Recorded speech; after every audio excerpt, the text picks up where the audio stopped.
Bismillahirrahmanirrahim. Alhamdulillahi rabbil alamin. Alhamdulillahilladzi hadana li hadza wa ma kunna linahtadiya laula an hadana Allah. Ashhadu an la ilaha illallah wahdahu la syarika lah. Wa ashhadu anna sayyidana wa nabiyyana Muhammadan abduhu wa rasuluh. Allahumma salli wa sallim wa barik wa an'im ala abdika wa rasulika Muhammad wa ala alihi wa sahbihi wa man sar ala nahdihi wa ihtada bihadihi wa istanna bi sunnati ila yaumiddin, amma ba'd. Yang dihormati pengurusi majlis, merangkap pengurusi Masjid Darul Ulum Pintu Geng Kota Baru ini, serta semua yang terkuasa, muslimin dan muslimat, Assalamualaikum warahmatullahi wabarakatuh. Alhamdulillah, syukur kita kepada Allah Azza wa Jalla kerana dengan limpah kurnianya dapat kita berkumpul di masjid kita pada malam ini dalam program menambahkan ilmu kita dan juga program bermuhasabah dengan diri kita sendiri. Sepanjang hidup manusia ini ada cabarannya, ada ujiannya, sama ada yang senang ataupun yang susah. Karena itulah anda pilih satu tajuk yang kita bincang pada malam ini, iaitulah tajuk fitnatul mar'i fi ahlihi wa waladihi wa malihi. Ujian Allah Ta'ala ke atas seorang hamba dia melalui keluarga dia dan harta. Jadi tajuk kita ni iaitulah tajuk bersifat peribadi, perbincangan muhasabah diri orang panggil. Itu istilah kita sekarang ni. Dia program muhasabah diri. Kita tengok ujian Allah Ta'ala ni setakat mana yang kita mampu menghadapinya, ataupun kita termasuk di kalangan orang-orang yang tidak mampu. Jadi sebelum daripada itu, terlebih dahulu suka anda sebut tentang kelebihan majlis yang kita duduk ini. Dia panggil majlis ilmu. Sebagaimana dalam hadis Nabi SAW, Nabi sangat-sangat menekankan kepada kita, sehingga Nabi beri satu galakan yang besar dengan sabdanya dalam hadis yang riwayat oleh Abu Hurairah radhiyallahu anhu. Nabi mengatakan, waman salaka tariqan yaltamisu ilma sahalallahu lahu bihi tariqan ilal jannah. Maksud dia, waman salaka tariqan, siapa dia berjalan, perjalanan kita ni perjalanan menuntut ilmu. Apa kita dapat? Sahalallahu lahu bihi tariqan ilal jannah, nascaya Allah mempermudahkan jalan ke syurga. Nak pergi ke syurga ni bukan satu benda yang payah, bukan satu benda yang tidak boleh pergi, kerana Allah Ta'ala telah sediakan syurga ini untuk hamba dia.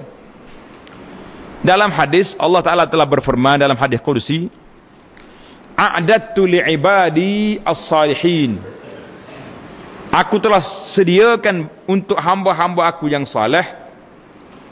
Apa dia sediakan? Syurga setakat mana? Ma la ainun ra'at, benda nikmat yang tak pernah ditengok oleh mata. Mata tak pernah tengok. Kalau kita duk mikir, mata kita tengok comel macam syurga, tak lagi tu. Wala uzunun sami'at, tak pernah telinga dengar. Kalau orang duk cerita di sana sini banyak ilmu-ilmu, banyak apa ni, cantik-cantik, lawa-lawa, tu bukan syurga lagi. Bahkan Nabi kata, wala khatara ala qalbi bashar, sampai peringkat tak pernah terlintas di hati. Jadi peringkat mana duduk? Tak pernah tengok mata, Tak pernah mata telinga dengar, tak pernah hati terlintas. Itu hadis Qudsi. Allah Ta'ala firman, a'dadtu, aku sediakan syurga ini bagi hamba-hamba aku yang saleh. Maka Nabi kita sallallahu alaihi wasallam sebut kepada kita hadis yang besar ni, syurga sudah ada. Ada ke tak ada syurga? Ini timbul soalan lagi. Ada ke tak ada dah? Jawabnya, syurga dengan neraka sudah ada. Dalam kitab akidah Syarah Tahawi mengatakan, bagi kita Ahlus Sunnah mempercayai annal jannata wan nar maujudatan. Syurga dengan neraka ni sudah ada, sudah wujud. Itu kita sudah buktikan. Terdapat banyak peristiwa-peristiwa. Berapa orang sahabat zaman dulu dan tabi'in, para mujahidin, menceritakan pengalaman mereka. Dia kata apa? Aku telah tercium bau syurga. Dalam peristiwa Uhud, seorang sahabat kata, aku inni la ajidu rihal jannata min duni Uhud. Aku bau syurga sini. Karena itulah dia campur habis makannya dia kata kalau nak habiskan buah aku nak makan ni lambat, kerana nak pergi syurga cepat. Bila dia mati syahid, syurga selalu. Ini persiapan kita. Syurga sudah ada, tempat telah disediakan, maka Nabi kita bagi kepada kitanya jalan. Kalau istilah orang moden hari ni kat GPS ke apa? Hak jenis kita pecik jumpa jalan. GPS dia nya Nabi kata, mu nak jumpa GPS, salaka tariqan yaltamisu fi ilma, hendaklah kamu banyak berjalan pergi cari ilmu. Kita tak sedut kira lah ilmu zaman moden hari ni, dia tak cari dah, dia mari pak kita. Dengan berbagai-bagai cara dah. Pengurusi kata tadi, Abu Anas sendiri pun mungkin sudah banyak kali dah sapa di rumah tuan-tuan. Sapa tak sapa kita? Tuan tak pergi lagi tapi sapa dah. Ni bagai pelik atas dunia ni. Kalau kata pernah pergi rumah saya, tak pergi tapi sampai. Sampai suara kita, sampai gambar kita, sampai dah. Jadi kita kata, Nabi kata apa? Bila orang ni berjalan mencari ilmu, sahalallahu lahu bihi tariqan ilal jannah, Allah Ta'ala mempermudahkan jalan dia nak pergi ke syurga. Tuan-tuan berasa nak pergi syurga mudah, pergi cari ilmu. Lambat dengan cepat, itu ketentuan Allah Ta'ala. Lagi lama kita hidup, lagi tinggi darjat. Tengok dalam kertas yang kita bagi tu. Mana kertas dia? Dalam kertas tu ada sebut tentang orang yang banyak baca zikir ni. Kertas kita ni dia panggil kelebihan zikir 4 kalimah. Kalimahnya, ia mampu tuan-tuan buat, ia mampu diamalkan, boleh dibuat di mana-mana. Pasal itulah kita duk bagi ni, jangan duk fikir bagi zikir hak pelik-pelik, orang tak boleh nak buat, tak payahlah. Kita bagi zikir yang mudah dibuat dan mampu dibuat, serta di bawah peringkat kita, orang panggil nak dengan tak nak ya. Itu. Pokoknya balik pada kita. Nak buat, tak nak simpan. Tengok ni, kelebihan yang ke-6. Di antara kelebihan zikir ini, panjang umur dalam Islam. Di antara kelebihannya panjang umur, banyak bertakbir, bertasbih dan bertahlil. 3 orang sahabat ni masuk Islam daripada Bani Uzra, menghadap Nabi sallallahu alaihi wasallam. Bila dia masuk Islam, 3 orang ni mari peperangan, daftar diri nak pergi perang. Pergilah dia berperang. Hak yang pertama mati, syahid. Perang sekali lagi pula, yang kedua mati. Perang lagi sekali pula, yang ketiga panjang umur. Panjang umur dia, akhir sekali dia kata mati, 3 orang mati.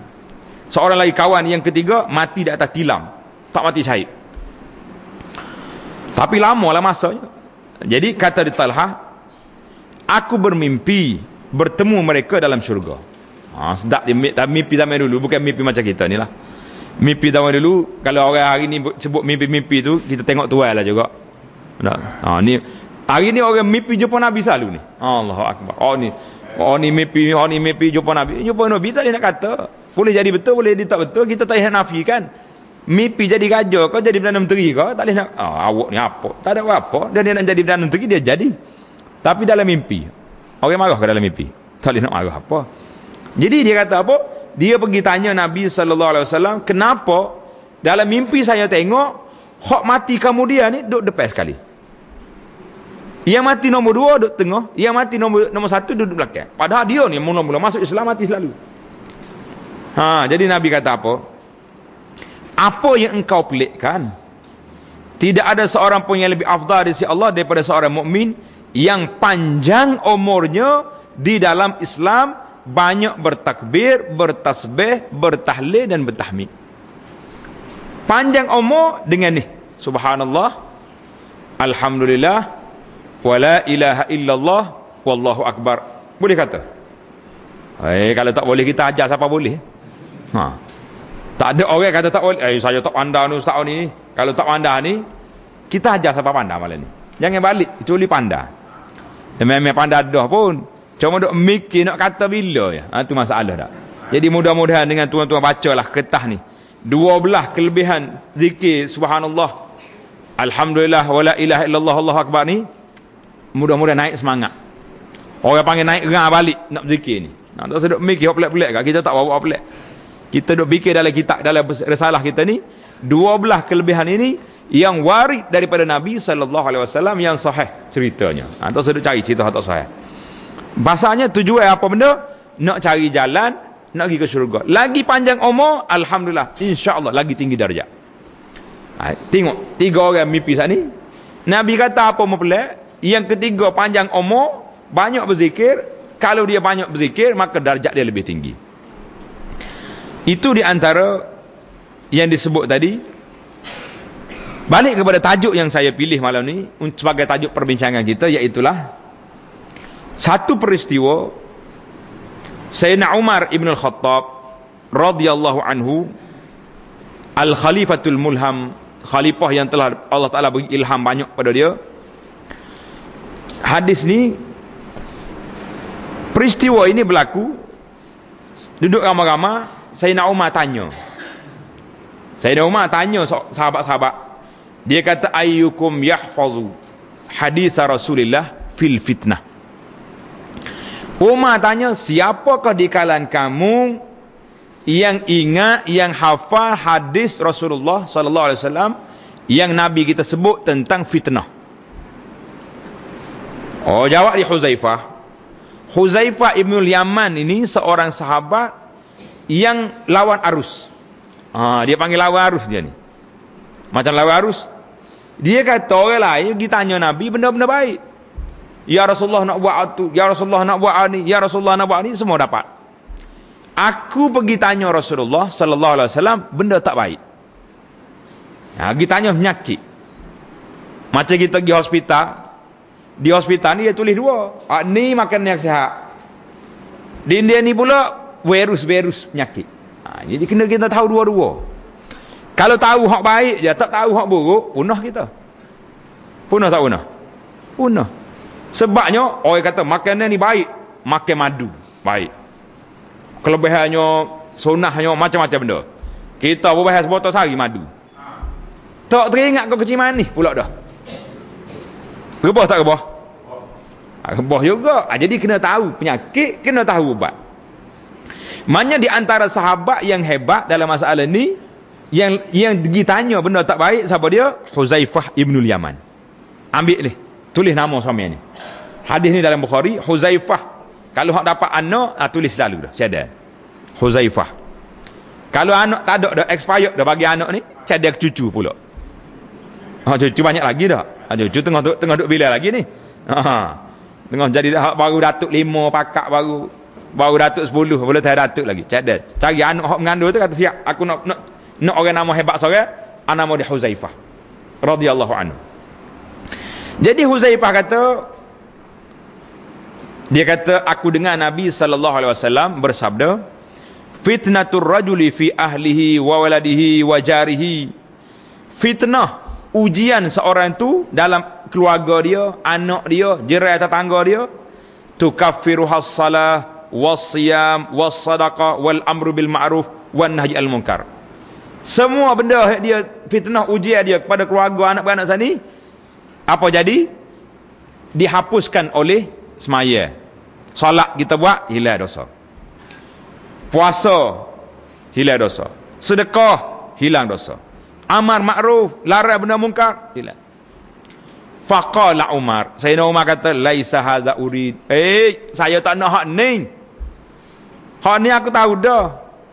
Nama uridu lati tamuju maujal bahri.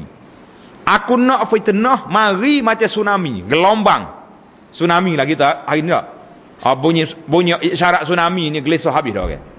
Tak tahu ada kedok lagi baru apa ni amaran tsunami baru itu. Baca surat khabar sekerak amaran tsunami. Negeri mana tak tahu lagi. Ai kita telefon dah. Cara nak maya ajak dah buat kita ni. Takut. Umar kata aku nak dengar fitnah tamuju maujal bahri seperti ombak yang besar, gelombang. Maknanya kalau mari fitnah ni memang berat.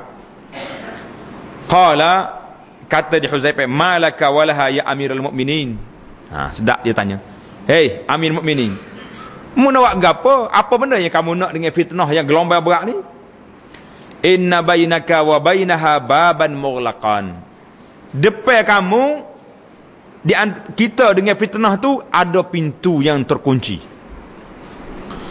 Dia pun tanya, pintu terkunci? Qala ayaftahul bab am yuksar. Pintu ni dibuka dengan kunci ke dipecah? Tengok lain istilah. Qala bal yuksar.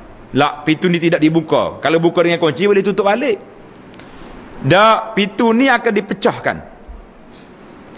Qala zalika ajradu alla yughlaq. Kalau macam tu tak tutup dalam lepas ni. Bila fitnah ni mari.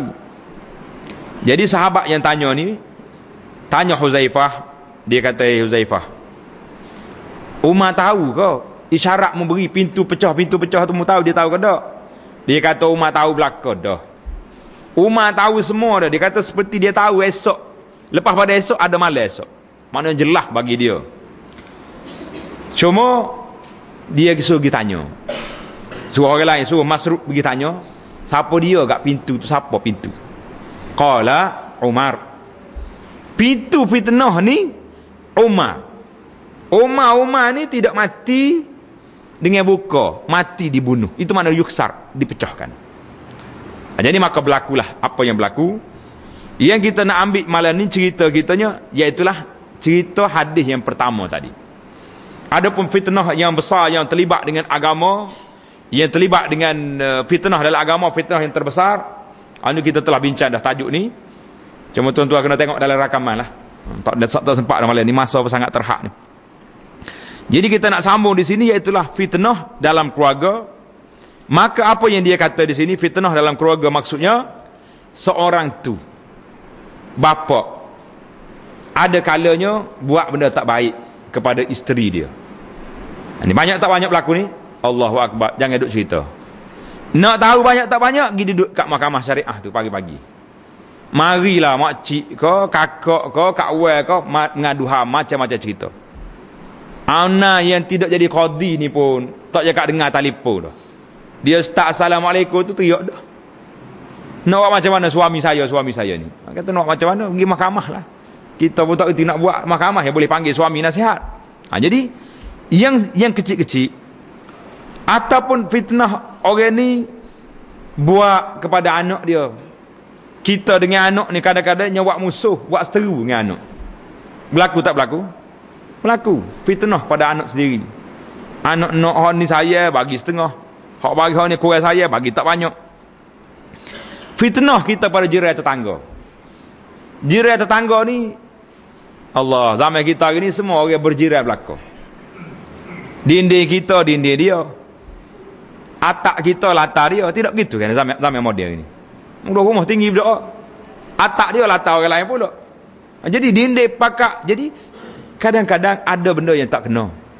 Waktu nak tidur kita terkuat buka suara radio, suara TV, suara ceramah. Ini semua gangguan-gangguan. Jadi dalam hadis ini mengatakan sekiranya kesalahan yang dibuat itu kesalahan yang kecil. Isteri salah sikit dengan suami. Suami buat salah sikit dengan kecil-kecil dengan apa ni, dengan keluarga dia, dengan jiran tetangga dia. Apa jadi? Tukaffiru has-salah, menghapuskan dosa kecil ini melalui semayang. Bila kita salat, hilanglah dosa kecil.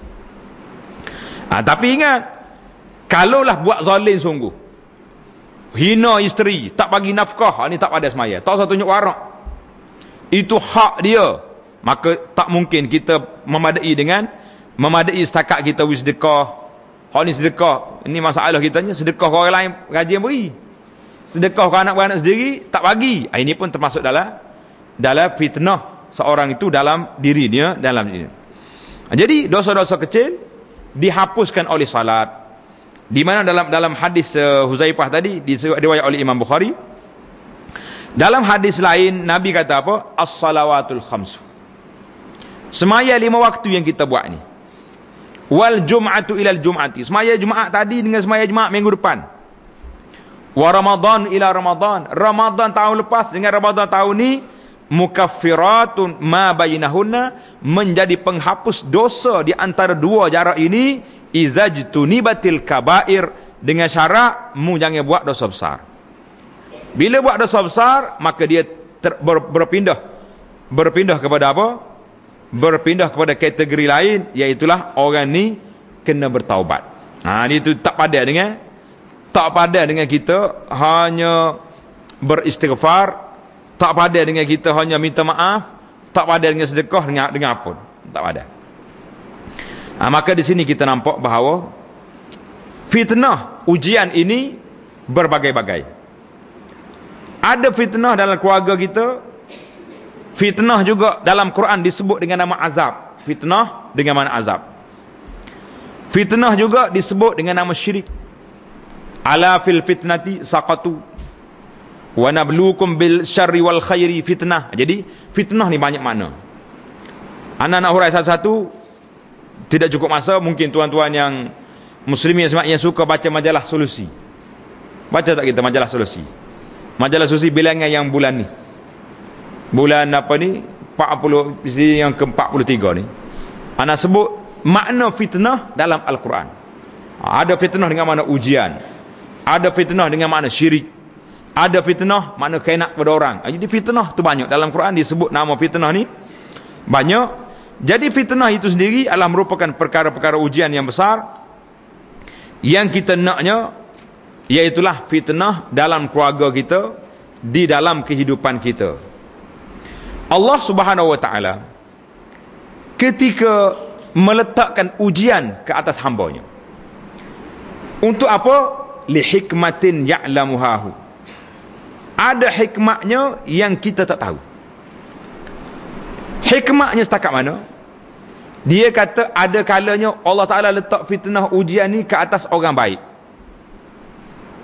tak atas kita orang yang baik, sakit, tak sihat, susah, dia baik.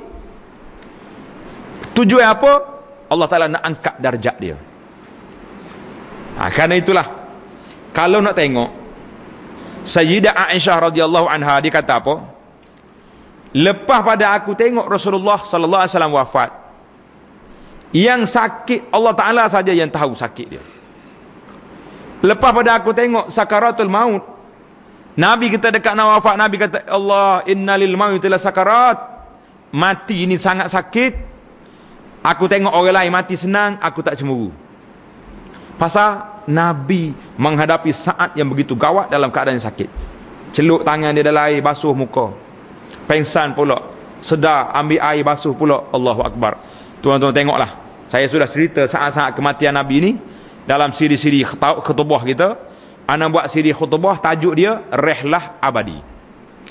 Rihlah Abadi ni sebanyak 12 siri. Orang yang suka main internet dia tengok dalam laman web saya tu, abuanasmadani.com, di kertas kita tu ada. Tengok bahagian rakaman, kita letak 12 siri khutbah bermula daripada nak mati, masuk dalam kubur, keluar dalam kubur, akhir sekali cerita tentang syurga, cerita tentang neraka. InsyaAllah mudah-mudahan 12 siri ini memberi motivasi kepada kita untuk buat persiapan ke alam akhirat. Tajuk dianya Rihlah Abadi, pengembaraan abadi ke alam akhirat. Ini menariklah, insyaAllah tuan-tuan boleh tengok dalam rakaman nanti, insyaAllah. Jadi Allah Ta'ala uji orang yang baik, orang yang saleh. Kenapa diuji? Li raf'i darajat, Tuhan nak angkat darjat. Orang yang tak baik kenapa diuji? Allah Ta'ala nak tathir, nak bersihkan dia. Mudah-mudahan la'allahum yarji'un. Mudah-mudahan dengan kena bala dia sedar, Allah, aku jauh dengan Allah. Tapi jangan sedar hangat-hangat tai ayam, kata orang Melayu ni. Tak. Bila kena bala agak sibuk, barulah nak kena pak imam. Tu pun betul kau rumah setengah tu. Mari-mari ketuk pintu rumah kita. Nak ajak pergi apa ni? Pergi rumah saya. Mai ajak aku apa benda. Kata nak ajak tu siapa? Nak ajak tu email. Kata tidak, rumah email sini ni lain. Nak ceritanya tak kenanya masjid, tak kenanya balasah, tak kenanya surah, kecuali apabila jumpa waktu tangi wudu. Ada ke tak ada lagu ni? Ada. Jadi Tuhan bagi zak macam kena setok lah, kena kain sikit, gak mari. Barulah nak kena tu email. Itu pun kena berapa hari wallahu alam. Sihat balik, tak jumpa tu email pula dah. Bala. Bala tak bala? Fitnah tak fitnah? Fitnah. Jadi Allah Ta'ala uji manusia ni dua kategori. Dia kata kategori yang pertama nak angkat darjat, sehingga waktu sahabat-sahabat orang perempuan ni pergi ziarah Nabi tengah ketika sakit, dia tengok Nabi sedang ambil air basuh muka dia. Muslimat ni kata, ya Rasulullah, lau da'autallaha fasyafak. Kalau Rasulullah doa Tuhan sembuhnya penyakit ni. Mungkin Nabi ni doa mustajab. Mustajab tak mustajab? Mustajab. Dia kata, kenapa Rasulullah doa biar hilang penyakit? Sedap juga soalan itu ni. Cadangnya dia tu tak? Macam kita hari ni lah, dia kata, oi ustaz tu pandai japi orang apa sakit jatuh juga contohnya. Orang cakap ni tulis dasar khabar main-main tak? Tu kerja Allah, bukan kerja kita boleh japi akak. Jangan duduk main. Jangan duduk main benda-benda macam ni. Nabi kata apa? Nabi tak marah pada muslimat suruh doa minta biar sembuh ni. Nabi kata, sahabat, inna min asyaddan nasi bala al-anbiya. Nabi kata orang yang paling teruk kena bala para nabi. Orang yang paling berat kena ujian nabi-nabi. Summal ladzina yalunahum, kemudian orang yang selepasnya. Orang peringkat lebih sikit naik. Kita orang peringkat rendah ni tak apa tinggi sangat darjah. Jadi Nabi kita ulang 3 kali orang peringkat awal. Hadis ni diriwayat oleh Imam Ahmad dengan sanad yang sahih. Itu ujian Allah Ta'ala letak kepada kategori yang pertama dengan hikmah yang Allah Ta'ala tahu, kita tak tahu. Kadang-kadang ana pernah berjumpa dengan seorang sahabat. Mula-mula dia kata dia kena timpa ujian. Allahu Akbar. Dia kata sempit dunia ni, Allah Ta'ala yang maha mengetahui. Macam nak bertepik, nak marah ke Tuhan. Lepas 5 tahun tak silap, lepas 7 tahun dia kata, selepas 7 tahun kena ujian tadi, baru dia terfikir, Masya Allah, jazakallahu khairah. Dia kata Allah Ta'ala yang beri pahala kepada sahabat-sahabat kita ni, ia menyebabkan dia kena ujian ni. Lepas 7 tahun baru dia jumpa hikmah kenapa dia jumpa kena benda saat ni. 7 tahun pada tu. Ada orang lepas 10 tahun ada. Jadi kesedaran hikmah Allah Ta'ala ni kadang-kadang tak nampak. Kalau kita tak nampak atas dunia ni pun, kita kena ingat kita akan jumpa hikmah di mana? Di akhirat esok. Patutlah aku dulu sakit je atas dunia ni. Kalau nak kira hak kita sakit ni, dengan setiap bulan jom ambil ubat ni, banyak guni nak puasa. Besar-besar ubat ni tak? Sekali pergi penuh plastik. Balik habis. Bulan depan pergi kutik pula. Manakala kita kena timbal sekali, banyak mana nak tengok. Sepanjang hidup kita ni berapa banyak boleh ubat. Itu yang pertama. Kategori yang kedua, fitnah yang terhasil daripada manusia itu sendiri. Dengan dia buat maksiatnya, dengan dia buat mukhalafahnya, penyalahan pelanggaran syariatnya, berbagai-bagai dosa lagi yang dia buat, maka itu dia panggil 2 kategori fitnah. Fitnah yang kita nak bincang ini, iaitulah fitnah yang menimpa kita, dengan keluarga kita, dengan anak-beranak kita, dengan harta benda kita. Setakat tu dulu. Allah Ta'ala sebut dalam Quran, tuan-tuan tengok dalam Quran, nanti kita balik semak nanti, tanda ayatnya, dalam surah At-Taghabun. Dalam surah At-Taghabun, Allah Subhanahu wa taala berfirman, A'udzubillahi minasyaitonirrajim. Ya ayyuhalladzina amanu inna min azwajikum wa auladikum aduwwan lakum fahzaruhum wa in ta'fu wa tasfahu wa taghfiru fa innallaha ghafurur rahim. Hei orang-orang yang beriman, inna min azwajikum, ada di kalangan isteri-isteri kamu, wa auladikum, di kalangan anak-anak kamu, aduwwan lakum, menjadi musuh bagi kamu.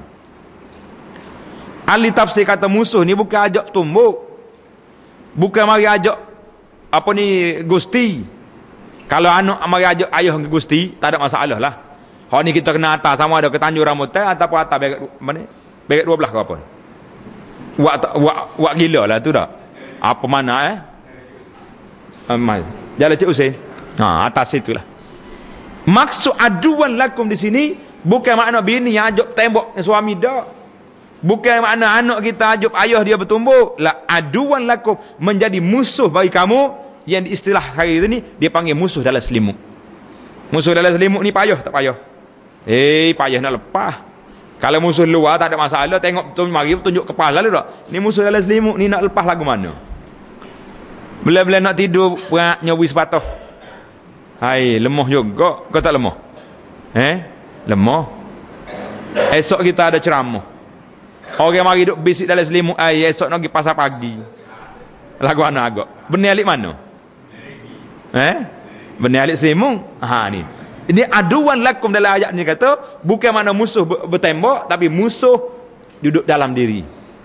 Dalam keluarga, Allah Ta'ala sebut di sini, fahzaruhum, hati-hati kamu, hei orang beriman, hati-hati. Tapi kamu kena ingat, Allah Ta'ala ni maha adil, wa in ta'fu wa tasfahu wa taghfiru fa innallaha ghafurur rahim. Mereka ni banyak buat salah kamu. Buat salah tak buat salah? Salah. Tapi buat salah tak buat salah pun, suami jangan guna kuasa pelik. Banyaklah kita dengar pengaduan daripada orang muslimat ni. Dia kata, ustaz, suami saya ni sopoh. Kalau saya balik rumah ayah saya, jatuh talak selalu. Jangan duduk macam tu. Kita kena fikir, kita ambil anak orang tu, berapa puluh tahun mak dia pera? Berapa tahun? Kalau kamu ambil 25 tahun ke, anak ni 25 tahun aja dia pera. Boleh kita sopoh, mu jangan balik rumah ayahmu. Lepas tu, mu nak beri ayah lain ke dia? Tak ada ayah lain dah. Kalau kita maaf, kita mengampunkan kesalahan mereka, fa innallaha ghafurur rahim. Tengok, Allah Ta'ala dalam ayat ni kita mengaji, mu maaf ke isteri mu buat salah, anak-anak mu buat salah, Tuhan Ghafur, Tuhan Maha Pengampun. Innama amwalukum wa auladukum fitnah. Harta benda mu, anak-anak pinak kamu itu fitnah, ujian pada kamu. Wallahu indahu ajrun azim. Bagi Allah Ta'ala ada pahala yang besar.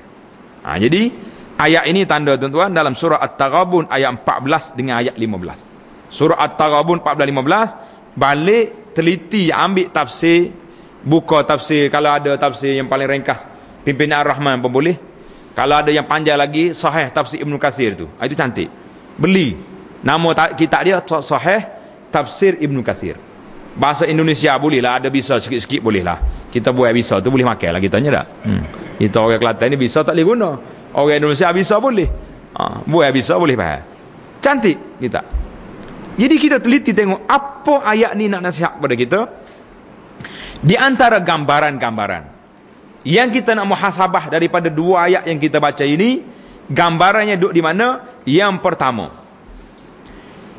anak-anak, isteri kadang-kadang harta benda menjadi penghalang kepada kita nak pergi berjihad, nak pergi sedekah, nak pergi menuntut ilmu. Ada ke tak ada ni? Berlakulah. Kita nak pergi belajar, orang kita nak pergi pasar malam. Apa yang besar situ? Pergi tak pergi? Pergi. Balik kagak tak tegur, tak ada makan malam lah kita nya. Itu masalah. Kita sibuk hari ni, setengah kawan-kawan kita bila ajak mai kita pergi pak ceramah malam ni, tak lagi. Pasal nak jaga kedai. Tak padan nak buka kedai daripada pagi sampai pukul 6 petang. Anak pergi melawat negara Cina. Pukul 6 petang tutup dah kedai. Orang berjujuk balik. Kaya sebab tu, lu apa dia? Kau tak kaya. Tapi siapa zaman kita hari ni tak cukup pasar pagi, pasar malam, tak cukup pasar malam, pasar larut malam lagi ada. Heran sungguh. Tuan-tuan berjalan tepi jalan.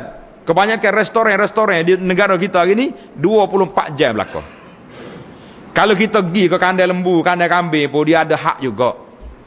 Dia tak makan tengah malam pok ni. Tapi orang makan.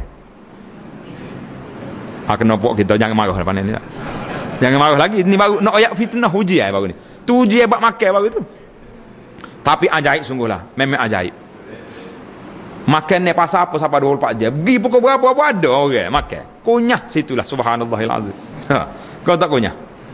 Jadi dalam masalah fitnah keluarga ini, satu contoh yang dibuat iaitulah contoh Nabi Allah Ibrahim AS. Nabi Ibrahim ni, tuan-tuan boleh baca cerita ni panjang dalam buku yang anak tulis tu, Sejarah Mekah. Mekah Mukarramah, kelebihan dan sejarah. Tengok dalam buku tu. Nabi Ibrahim waktu dia tinggal anak dia Ismail di Mekah, dia mari melawat, sentiasa dia pergi ziarah.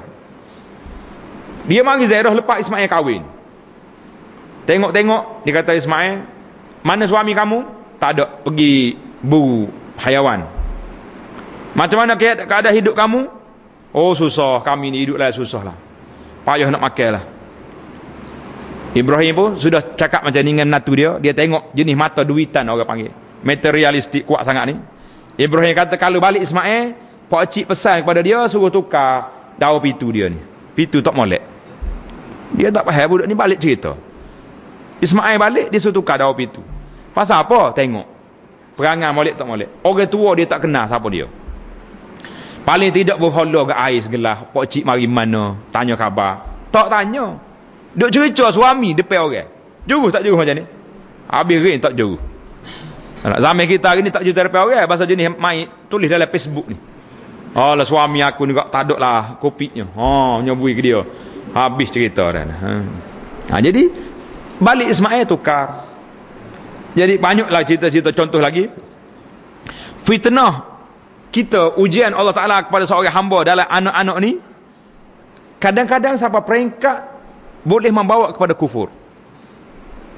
Ingat tak ingat cerita Nabi Musa AS berjalan dengan Khidir? Ingat itu dalam surah Al-Kahfi. Turun daripada perahu, dah lah belah perahu. Khidir belah perahu. Turun daripada perahu, jumpa budak dia main berjalan, paknya repis tekak dia. Musa kata, mu ni apalah Khidir? Saat ni belah perahu ni patah tekak orang pula dah. Jadi Allah Ta'ala sebut dalam surah Al-Kahfi ni tanda itu, fa ammal ghulamu fakana abawahu mu'minaini. Budak yang kita repis tekak tadi, yang kita bunuh ni tadi, dua ibu bapanya beriman, fa khashina an yurhiqahuma tughyanan wa kufra. Aku bimbang takut budak ni mengkafirkan mak ayah dia. Hari ni mungkin timbul terlalu sayang kepada anak sampai mereka ikut anak nak buat apa pun tak apa. Ini jadi tak jadi? Menjadi musuh berat pada anak-anak sendiri. Nak tegur anak tak berani. Tak berani hari ni tegur anak. Tebal tegur tak mari lah 200 bulan. Kena kita. Ini bahaya. Satu hari Nabi kita sedang berkhutbah, sedang tengah duduk ceramah. Tiba-tiba mari Hasan dengan Husain, dua cucu dia kedek mari pakai baju merah, duduk berjalan, duduk bawah, main bawah petang. Nabi kita turun daripada mimbar dia, pergi dukung dua anak cucu dia ni tak sebelah. Nabi kata apa? Qala sadaqallah. Benarlah ayat Quran, innama amwalukum wa auladukum fitnah. Tuhan kata anak cucumu ni memang ujian. Aku tengok budak dua orang ni mari, tak sabar aku kena berhenti ceramah sekejap, pergi ambil cucu naik tok atas petang. Jadi tak pelik kalau kita tengok tok main cucu hari ni, tak ada pelik. Kalau siapa mereka tok tak ada nak pergi masjid pun kerana jaga cucu pun tak pelik juga. Kau lagu mana? Ramai kalah ni. Allah Akbar. Ambo duduk orang tua-tua duduk pondok. Tak tiba hilang. Jumpa pula kata mana lama tak nampak. Kena jaga cucu dah. Mak dia tinggal pergi Kuala Lumpur. Kata tak ada arah dah lah. Anak dia jaga, cucu dia jaga. Masa zaman anak dulu tak ada nak ibadat, masa ada cucu tak ada ibadat juga. Nasib. Ujian tak ujian? Kena ingat. Kata aku dulu kerja menoreh buat padi, aku peromu besar. Mung aku hantar masuk universiti, pas keluar negara, siapa tang jaga cucu tak reti, kena tok pera juga, ai tak pernah sabar. Boleh kata lah gitu. Ni. Bagi betul dah tu. Kalau kata Tak masuk dalam air kamu. Ni masuk. Tak boleh panjang itu. Bagai-bagai sensitif ni kita sebut sikit-sikit ya. Yang kedua, ada kalanya hadis tadi diriwayat oleh Imam Tirmizi, ada kalanya ia menyebabkan anak pinak ni menjadi seorang itu terpaksa. Tekanan hidup anak-anak ni terpaksa kena buat kerja benda-benda haram. Dah jiran sebelah buat balik bagi-bagi elektrik hop comel-comel, gelai comel-comel. Orang tenor rumah mengamuk kata nak. Kitanya gaji terhak, terpaksalah kena buat kerja. Jumpa sahaya mana masuk belakang. Cepat kaya agama. Padahal cepat miskin sebenarnya. Dia dah cepat kaya. Tak tanya dah ustaz, sahaya ni halal ke haram? Tak tanya. Dia jumpa ustaz bila? Bila kena tipu. Bila kena tipu, mari jumpa lembek teka ustaz tulus maya ajak. Sekian cepat kaya tipu saya. Kata tanya tu kau ustaz nak masuk cepat kaya tu halal ke haram? Tanya. Hangit tak tanya. Kalau tanya ustaz ni kacau ni. Tanya tak bisa lalu. Dia duk kira ustaz ni menghalang dia. Jadi tak tanya. Dia mari jumpa bila kena tipu. Allahu akbar, tengok Nabi jaga. Satu hari cucu dia Hasan jumpa buah tamar jatuh. Dia ambil makan tak dalam mulut. Nabi sallallahu alaihi wasallam pegang mulut cucu dia ni. Kah dia kata waktu aku bimbang tamar ni tamar sedekah. Kita keluarga Nabi tak boleh makan benda sedekah. Ini kena ingat. Abu Bakar, Sayyidina Abu Bakar radhiyallahu anhu, gulam dia, budak dia, hamba dia we makan ke dia. Dia makan, enggak orang bagi makan. Kamu dia baru dia tanya, dia kata makan ni ambil mana ni? Oh, dia kata saya belum kena tawar dulu. Memang saya ni pakar bahagian menuju. Lepas tu duit tu saya beli ni, saya nak Abu Bakar korek mulut dia. Abu Bakar kata laulam yakhruj illa ma'a nafsi la akhrajtu. Kalau makan ni tak keluar sekali dengan nafas aku, keluarlah nafas. Tak redha nak masuk dalam mulut dia makanan-makanan haram, tapi dengan sebab ujian fitnah anak-anak kita hari ni, kita sanggup buat gapo saja, rasuah lah, kerana nak tunai tuntutan isteri, nak minta barang kemah baru. Berat? Kau tak berat? Berat. Ujian yang ketiga, ayah tidak berlaku adil kepada isteri, kepada anak-anak dia. Suami tak berlaku adil pada isteri. Ini minta maaf lah ni. Orang hak kahwin seorang adil dah dia. Muka seorang tu ya adanya. Hak kahwin 2, 3, hak tipu pula kat Tuhan lah maha kaya ni. Bini tanya ni tak ngaku sama. Ada bini lain ke? Tak ada. Dia belajar dengan ustaz hak dia nikah tu. Ustaz tu kata tak ada tu, tunjuk sen ni. Kau ajar taktik bahaya ni. Dia kata ada, mau ada bini? Tak ada. Dia tak ada sen ni atas meja ni, tak ada. Bini di rumah lain tu ada. Dia duk main, orang panggil main taklid putus putar belik semua ni. Lepas dia. Bukan bahaya ajar ni. Kena tipu. Satu hari Namus Bashir bin Sa'id mari jumpa Nabi sallallahu alaihi wasallam. Dia nak beri harta dia kepada anak dia, Nu'man namun.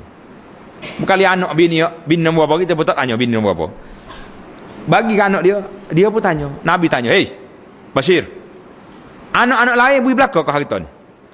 Kebun ni beri belaka?" Dia kata, "Dak, hak ni saya." Nabi kata, "Dak, la tusyhidni. Mu jangan saksi aku ni. Mu saksi orang lain, aku tak mau jadi saksi zalim, tak mau. Mu nak bagi pada anak, bagi semua sekali." Ini kita fitnah. Anak hak pandai bodek kita, hak ni boleh banyak. Oh, hak duduk Kuala Lumpur tak aja balik. Aku penipal hak ni semua boleh. Dah dia duduk jauh. Nak macam mana dak? Hak dekat ni duduk kat rumah tolonglah khidmat. Jadi ada kalanya kita tidak adil pada adan. Ingat, nak beri harta, nak beri barang-barang biar adil. Yang kelima, ramai di kalangan masyarakat, termasuklah kita sendiri ni, tidak sabar apabila Allah Ta'ala uji kepada keluarga kita. Anak mati ke, anak sakit ke, isteri sakit, tak sabar.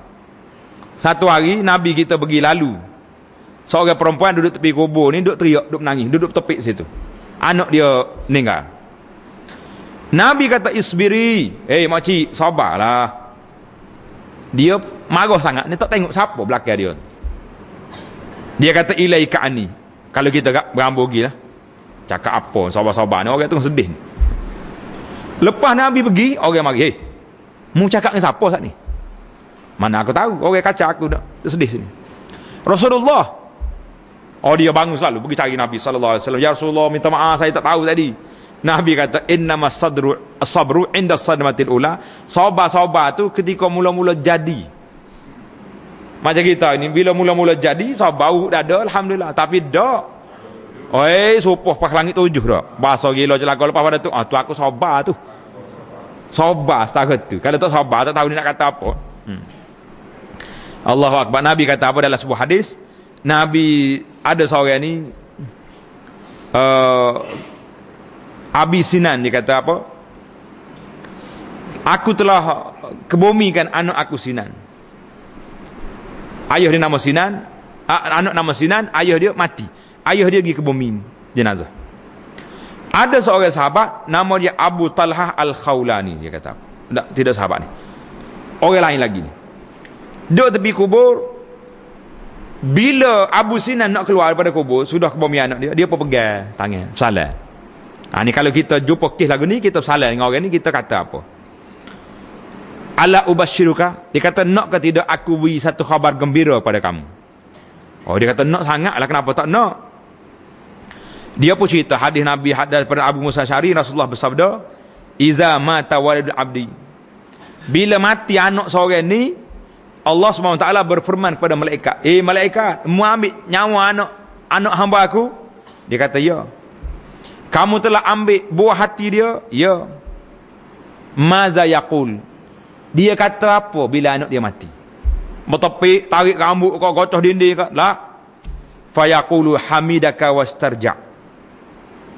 Waktu anak dia mati, dia kata alhamdulillah, inna lillahi wa inna ilaihi raji'un, lillahi ma akhadha wa ma a'ta wa kullu syai'in indahu miqdar. Baca ayat-ayat istirja.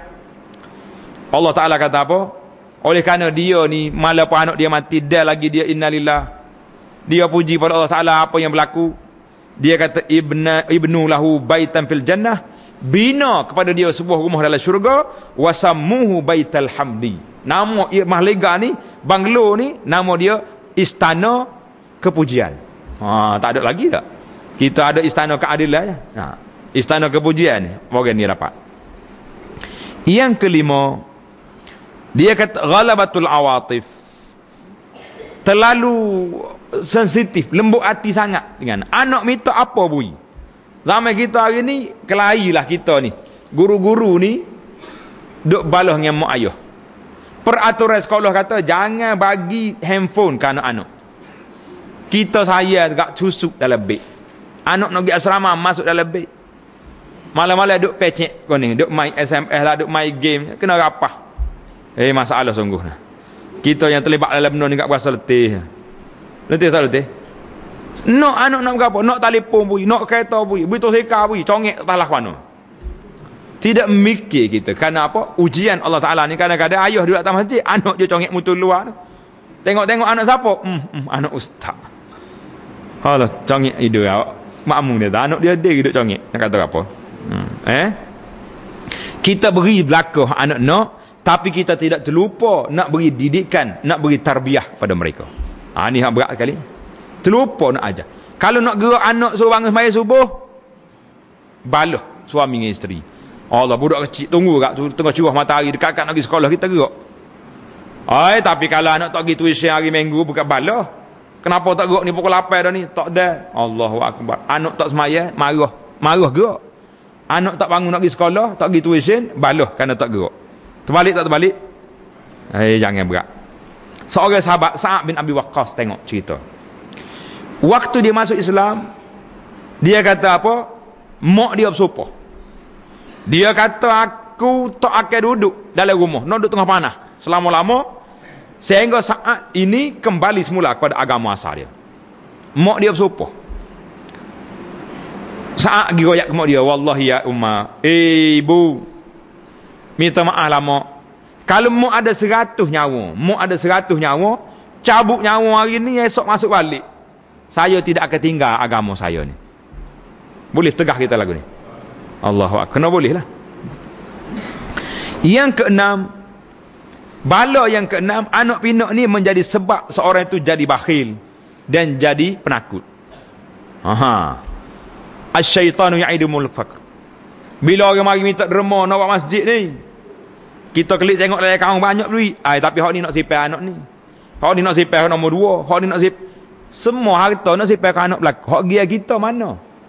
Jadi bakhil kita dengan sebab apa? Dengan sebab semua harta ni nak sipai ke anak belaka. Nabi kata innal walada mabkhalatun majbanah.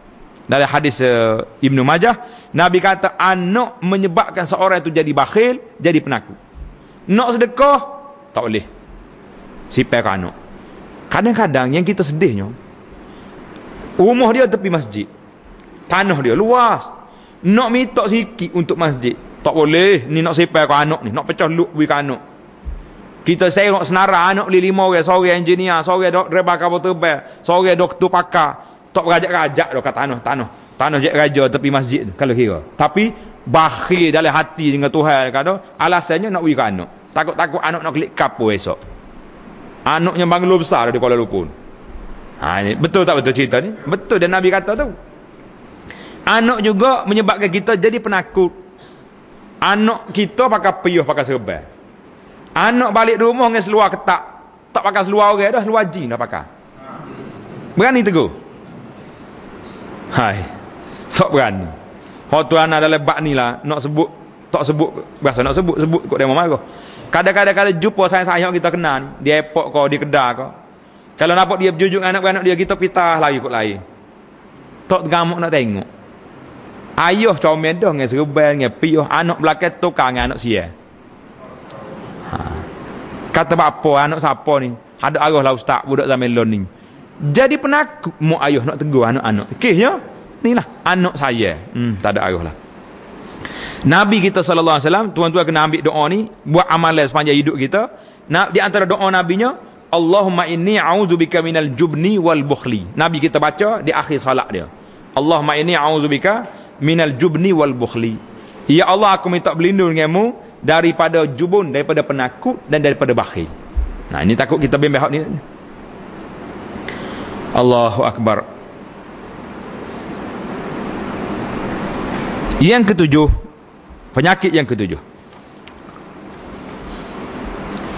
anak pinak, isteri juga yang menjadi sebab seorang itu derhaka kepada ibu bapa. Kita nak kelik rumah, orang tina kata tak sagilah, tak balik. Kalau balik pun terpaksa kena tinggal tengah jalan bini. Tak di supermarket mana-mana, kita klik-klik sorang, tengok balik sorang. Padahal ada anak sebelah. Menyebabkan sedemikian. Kita kena ingat dia kata apa. Sebagaimana sebut dalam riwayat lain, dia kata kama tadinu tudan. Sebagaimana mu buat kamu ayahmu, lagu itulah kamu akan dibuat. Dalam satu riwayat hadis, dia kata tidak ada satu uqubah yang disegerakan oleh Allah Ta'ala dalam dunia ini lain daripada uqubah orang yang menderhaka kepada ibu bapa. Tuan-tuan tengok satu kitab yang anda baca, tajuk kitab tu dosa besar. Dalam satu dosa besar tu derhaka pada ibu bapa. Dalam tu banyak cerita-cerita yang menyebut tentang orang-orang yang dibalas cash atas dunia. Nabi kata tidak ada yang Tuhan balas cash atas dunia ni orang buat kesalahan lain daripada kesalahan anak pada ibu bapa. Wal-iyazubillah lah. Kalau kita ada mak ayah masih hidup, minta maaf. Kalau yang sudah meninggal dah, sedekahlah banyak ke dia. Doa banyak ke mak ayah, minta maaf. Ya Rabbi, hal lepas-lepas tak ada arah nak buat dah. Waktu tu aku nakal, minta jangan Tuhan bayar kes anak kita buat kita lah gitu. Ini kama tadi nu tudan. Ada setengah mak ayah pula terbalik. Dia pula jadi cemburu pada anak. Anak kita pakak besar. Kalau bui menikah dengan orang, kata ui pitih kita kan. Berlaku tak berlaku? Ini juga. Saya anak baru pergi ceramah di satu hospital besar di negara kita ni. Sebuah hospital yang banyak menerima anak cucu akak. Cucu tak ada ayah, cucu akak lah. Dia kata kalau musim mengawal molek, ne orang sehari. Ne orang sehari beranak tak ada surat ni, kau tak ada daftar nama ayah. Kita tak cerita tu, menakutkan. Nak katanya salah seorang anak ni bila dia interview oleh ustaz ni, dia pegawai agama di hospital. Bila interview, awak suka beranak? Suka? Tidak kata tutup muka dengan beg malu dak. Awak suka? Suka. Awak anak nak bagi pada siapa? Saya nak pegang sendiri. Biasa kan orang beranak lagu ni. Dia bagi kau orang anak dia. Bagi bajakan masyarakat dia nak pegang sendiri.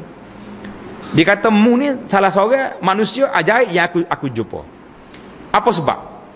Sedap ikut soalan dia tu. Dia kata sebabnya kami ustaz memang merancang untuk boleh anak. Ini ayah budak ni ada dia tu. Tengok kejap lagi dia bawa mari pempoh, dia mari makan ke saya. Mu jadi lagu ni pasal apa? Sebab ayah saya ni terlalu takbur, terlalu kebendaan. Dia ingat kau pasal kakak dia nikah dengan cikgu, abang dia nikah dengan engineer ni, tiba-tiba hak ni nikah kerja kilat, tak terima. Dia gamak kau kerja kilat ni tak erti buat anak kali dia kata. Saya nak balik di rumah tunjuk ke ayah dia. Sedap ke dia? Jadi kadang-kadang kita menjadi penderhaka pada anak sendiri. Orang mari minta nak nikah dengan baik. Kalau halang, inilah terjadi. Senara ustaz ni, kalau pergi interview dia, puncanya, budak-budak lari nikah ikut saya ni, puncanya, mak ayah menghalang. 3-4 kali ustaz, dia ni, suami dia ni, suami tak menikah. 3-4 kali dia minta. Dia sendiri buat rayuan, nak nikah, tolonglah beri wali, tolonglah beri. Tak beri. Akhirnya, inilah yang terjadi dia tu. Ni, berapa anak?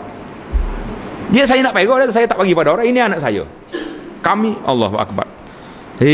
Kita dengar hak ni Tuhan Maha Kaya kata. Bapalah jadi lagu ni. Terlalu kebendaan mak ayah yang menyebabkan kita menjadi fitnah pada anak sendiri. 15,000 minta. Allah dia kata. Kakak dia baru ni lepas SPM 10,000. Hak ni lepas you tak kira 10 juga. Ada seorang ustaz nak pergi pini anak orang datang saya dia minta supaya pergi tawar sikit. Minta kau tawar murah sikit lah. Dia kata kalau pergi beli barang, nak beli lembu aku tawar dia tu. Dia tak 1,000 sanggup 800 tapi nak minta anak orang dengan tawar gini tak jadi. Allahu Akbar. Bolah. Memang sedih lah. Yang ke-8, kadang-kadang anak kita ni menyibukkan kita daripada beribadat kepada Allah Ta'ala, yang menyebabkan kita tak boleh nak ibadat. Tadi sebut dah sikit, ada cucu, ada anak pakak jaga. Seorang sahabat nama dia Abu Talhah Al-Ansari. Tengok, ambil nama orang ni. Imam Malik sebut cerita dalam kitab Al-Muwatta. Abu Talhah Al-Ansari satu hari dia semaya dalam kebun dia. Cerita dalam kitab Musalli ada. Maya dalam kebun, seekor anak burung kecil-kecil di sini, duk main duk terbang dia. Dia pun duk tengok burung. Dia kata sudahlah. Duk tengok burung sampai semaya dia tak ingat berapa rakaat. Faqala laqad asabani. Dia kata harta benda aku ni maya sini menyebabkan aku jadi fitnah. Dia pergi jumpa Rasulullah sallallahu alaihi wasallam. Dia bagi tahu, ya Rasulullah, kebun saya ni saya wakaf ikut Rasulullah nak buat apa? Kerana dia telah menyibukkan saya daripada beribadat kepada Allah. Tengoklah orang-orang dulu, kita dengar ceritalah tuan-tuan. Sebagai kesimpulan daripada apa yang kita bincang ini, iaitulah apakah kafarah? Kafarah, penghapus dosa kesalahan kita dalam keluarga kita, dalam anak benda kita ni, kita tengok. Kalau kesalahan yang kita buat pada anak-anak, pada isteri, kepada apa ni, kesalahan yang kecil, memadailah dengan semaya, tukaffiruhas salah wasiyam wasadaqah, hilangkan dosa kita. Tapi kalau dia terlibat dengan dosa besar, menghina isteri, mengabaikan anak-anak, tak beri tanggungjawab yang benar, kita dapat anak, kita tak beri pendidikan yang baik pada dia, ataupun harta tak bagi dengan cara adil, maka hari ni juga tuan-tuan bertaubat, panggil semula anak-anak, buka balik geran-geran tanah yang kita bagi tak adil, semak balik. Kalau rasa tak boleh berlaku adil atas dunia, serah Tuhan. Allah Ta'ala maha adil. Macam mana serah Tuhan? Harta aku ni, aku serah ke Allah Ta'ala. Kalau aku mati, mu ambil ni gerai tanah, ni gerai bangunan, mu kira lah cara faraid. Tuhan bagi dah siap-siap. Kalau nak kita bila nak bagi ke, ni anak nombor 2. Bangunan, tak boleh ni anak bosu. Kau duk main, duk kira kita saya, anak kita tak saya ke? Tak apalah. Tanah-tanah kapur, hak dalam hutan. Tepi-tepi sungai, nak buat bangunan apa tak boleh ajak. Kalau rasa tak mampu nak berlaku adil, serahlah benda ni kepada Allah. Maksudnya biar faraid lah bagi. Pokok dia mau bagi, pergi ke amanah raya, ni harta pok saya, berapa bahagia dapat, ambil. Ini ingat, buat kepada anak pun, harta saya ikut saya lah. Nabi kita tegur Bashir, Nabi kata asyhid alayya ghairi, cari orang lain jadi saksi, aku tak mau jadi saksi. Jadi itulah sebagai namanya, kita tengok dalam surah Al-Imran, Allah Ta'ala sebut walladzina idza fa'alu fahishatan aw zalamu anfusahum zakarullah fastaghfiru dzunub. Siapa-siapa buat salah, ingat ke Tuhan, Tuhan ampun dosa. Dalam ayat lain, dalam surah Hud ayat 115, wa aqimis salata tarafayin nahari wa zulafan minal lail innal hasanat yuzhibnas sayyiat. Kesalahan yang kita buat, dia terhapus dengan kebaikan yang kita buat. Siapa dia rasa dia buat salah, buat baik banyak. Dalam gapo kita buat, dalam isteri kita buat salah, banyak kita tipu dia, banyak kita tidak berlaku adil pada dia. Hari ni buat berlaku adil kalau masih wujud lagi. Dengan anak-anak selesai masalah tadi.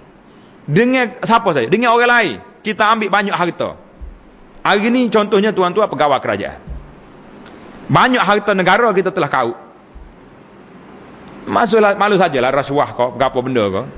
Tak saya nak sebut dah saya dah. Malu kau orang. Bila baca surat khabar kata Malaysia ni antara negara yang tertinggi antara negara yang tinggi ranking rasuah. Kita pun tak apa nak mengaku orang Malaysia sementara. Orang mana awak? Orang tanah Melayu. Tinggi sangat rasuah ni. Malu kau kawan-kawan, Allahu Akbar. Kadang-kadang isu-isu negara ni, orang luar negara dia ambil perhatian.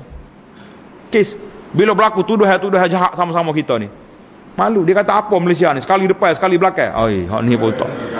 Hei, hak ni pemalu juga kita ni. Jadi kita buat, kalaulah kita terambil harta negara nak macam mana? Nak pergi hantar tak tahu tuai dah. Banyak kala sedekah. Harta-harta kita yang banyak ni waktu ini sedekah, kira hantar balik lah. Aku ya Rabbi, sekiranya aku terambil harta orang dulu, kira harta ni jadi hak dia balik. Jadi kita buatlah berbagai-bagai cara yang kita boleh buat. Innal hasanat yuzhibnas sayyiat. Lebih-lebih lagi kita dengan mak ayah kita. Ayah nak pergi khidmat tak sempat dah, meninggal dah dia, rahimahullah. Mak kita mati dah, rahimahullah. Nak macam mana? Perbanyakkanlah sedekah, hari-hari sedekah. Nak pergi masjid bawa RM3 selalu. So RM1 kita mak ayah tabur selalu. Tiap-tiap hari minggu makan 7 hari sama. Minggu ni buat jamuan untuk ayah, minggu depan jamuan untuk mak. Buat jamuan sentiasa. Oi, payah nak bewah hari ni. Tak ada orang nak buat, tak ada payah bewah. Tahu dah malam ni ada orang kuliah, pergi berapa orang jangka 50 orang 100 orang pergi tepuh makan ni tak gitu. Tolong makan. Sedekah pada mak ayah saya. Makan 7 hari dia panggil. Paling lama boleh makan 40. Jangan makan setahun. Tak kena tahu rupiah pula nyanyi ke mak ayah kita. Dah. Kita buat sedekah, wakaf, tolonglah untuk menyelesaikan masalah. Mudah-mudahan banyaklah sekali dalam hadis-hadis Nabi sallallahu alaihi wasallam. Nabi kata ma min muslim yaznibu zamban. Tidak ada seorang muslim yang berdosa fayatawadda wa yusalli rak'ataini illa ghafarallah. Kita berdoa, kita semaya sunat taubat, Allah Taala ampunkan dosa kita, kecuali dosa yang terlibat dengan manusia tidak terampun kecuali setelah kita bertaubat dan hantar balik benda tu. Jadi yang terakhir, sebagai sekali lagi anak-anak peringatkan, tolonglah ambil subhanallah, alhamdulillah, wala ilaha illallah akbar ni sebagai ganti kepada chewing gum. Tidak budak-budak makan coklat getah. Kisnya tak seri bau mulut, duk kunyah-kunyah. Lo ni kita kunyah ngok ni. Duk dia subhanallah, alhamdulillah, wala ilaha illallah, wallahu akbar. Kau slow-slow, tak apa, perlahan-perlahan. Tak payah dekat kuat-kuat. Kuat riak pula jadi. Perlahan-perlahan. Tak bau mulut kalau dia tasbih sama, bau. Tak bau. Jadi kita buat. Dalam kereta boleh, dalam rumah boleh, dalam kedai boleh, tengah duk basuh kain boleh, dalam tandas tak boleh. Tengah duk gosok baju boleh, tengah duk masak boleh, tengah duduk pejabat. Semua tempat boleh. Tuan-tuan ambil kertas ni, sebarkan lagi. Photostat banyak, pergi cetak banyak-banyak, bagikan. Biarlah masyarakat kita ni boleh beramal. Sebagaimana dalam yang ketiga tu. Tengok yang ketiga. Seorang sahabat, sepupu Nabi, kakak Sayyidina Ali, dia pergi tanya Rasulullah. Dia kata, Rasulullah, saya ni lemah, tak kuat, tak mampu nak ibadat banyak-banyak. Dah tua. Kita ni tua tak mengaku. Nah, tapi lemah tak tak? Lemahlah sikit. Jadi kita ni bertaraf OKU dalam bidang ibadat. Kau tak boleh pakai istilah OKU ibadat, boleh tak? OKU lain tak ada masalah.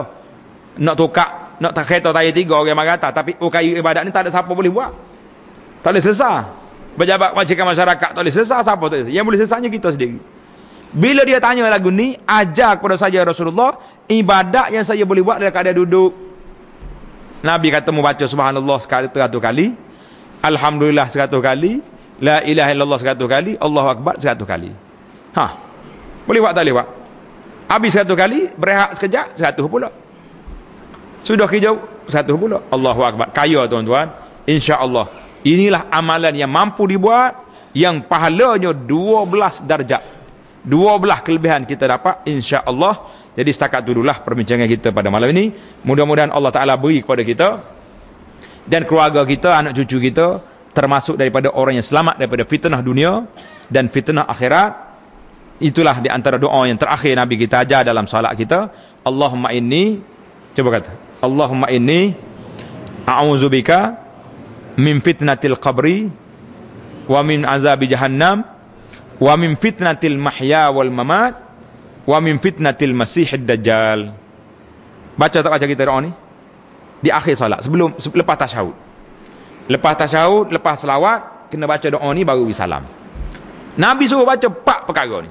Minta berlindung daripada fitnah kubur, daripada azab neraka, daripada fitnah hidup, fitnah mati. Inilah fitnah hidup ni. Fitnah yang paling dahsyat dalam hidup kita ni, fitnah dalam agama. Bila rusak agama, habislah cerita kita. Jadi itu sajalah yang dapat kita bincangkan. Mudah-mudahan apa yang kita tazkirah ini ada manfaatnya untuk panduan dalam hidup kita. Aqulu qawli hadza. Wassalamualaikum warahmatullahi wabarakatuh.